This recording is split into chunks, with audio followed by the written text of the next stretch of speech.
ಪ್ರಪ್ರಥಮವಾಗಿ ನಾನು ಏನು ಹೇಳಕ್ಕೆ ಇಷ್ಟಪಡ್ತೇನೆ ಅಂದರೆ ಶ್ರೀ ಗಾಯತ್ರಿ ದೇವಿ ಅಡಿದಾವರೆಗಳಲ್ಲಿ ಹೊಂದಿಸ್ತಾ ನಮಗೆ ಅವಕಾಶವನ್ನು ಅವಳು ಕಲ್ಪಿಸಿಕೊಟ್ಟಿದ್ದಾಳಲ್ಲ ಅಂಥೇಳಿ ಖುಷಿಯಾಗ್ತದೆ. ಸುರೇಖನ ಮೂಲಕ ಯಾರೋ ಒಂದು ಬೇಕಲ್ಲ, ಒಂದು ಮಧ್ಯಸ್ಥಿಗೆ ಒಂದು ವಯಸ್ಸಿಗೆ ಕೊಡಬೇಕಲ್ಲ, ಆ ದೇವಿ ಸುರೇಖ ಅವ್ರನ್ನ ಕಳಿಸಿದಾಳೆ ಅಂತೇಳಿ ನಂಬಿಕೊಂಡು ಎಲ್ಲರಿಗೂ ಒಂದು ಅವಕಾಶವನ್ನು ಕಲ್ಪಿಸಿಕೊಟ್ಟಿದ್ದಾಳಲ್ಲ, ಅವಳಿಗೂ ಒಳ್ಳೆಯದಾಗಲಿ. ಎಲ್ಲರಿಗೂ ಇಲ್ಲಿ ಭಕ್ತಾದಿಗಳು ಬಂದಿದ್ದಾರಲ್ಲ, ನಮಗೂ ನಿಮಗೂ ಮತ್ತು ಬರುವವರಿಗೂ ಎಲ್ಲರಿಗೂ ಪ್ರೋತ್ಸಾಹಿಸಿ ಎಲ್ಲರಿಗೂ ದೇವಿ ಒಳ್ಳೇದು ಮಾಡಬೇಕು ಅಂತ ನಾನು ಕೇಳ್ಕೊಳ್ತೇನೆ ಅಷ್ಟೇ.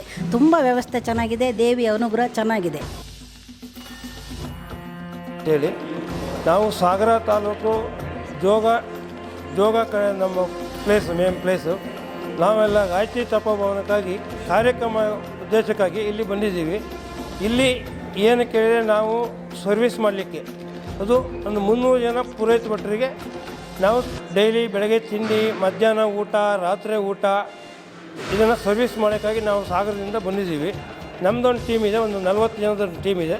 ಅದರಲ್ಲಿ ಒಂದು 20 ಜನ ಇಲ್ಲಿ ಬಂದಿದ್ದೀವಿ ನಾವು. ಇವರೆಲ್ಲರೂ ನಾವು ಬಂದು 8 ದಿವಸ ಆಗುತ್ತೆ.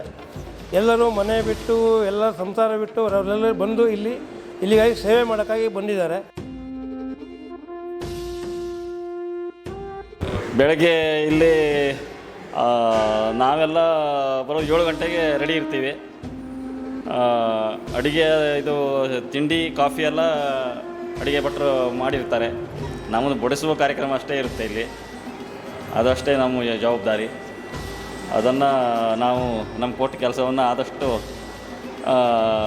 ನಿರ್ವಹಿಸಬೇಕು ಅಂಥೇಳಿ ಇದು ಮಾಡ್ತಾಯಿದ್ದೀವಿ. ಅದೇ ರೀತಿಯಾಗಿ ಅನಿತಾ ಹೇಳಿ, ನಾವು ಜೋಗದಿಂದ ಬಂದಿದ್ದೀವಿ.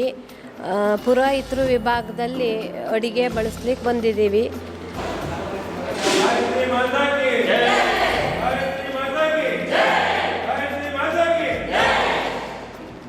ಯಾರು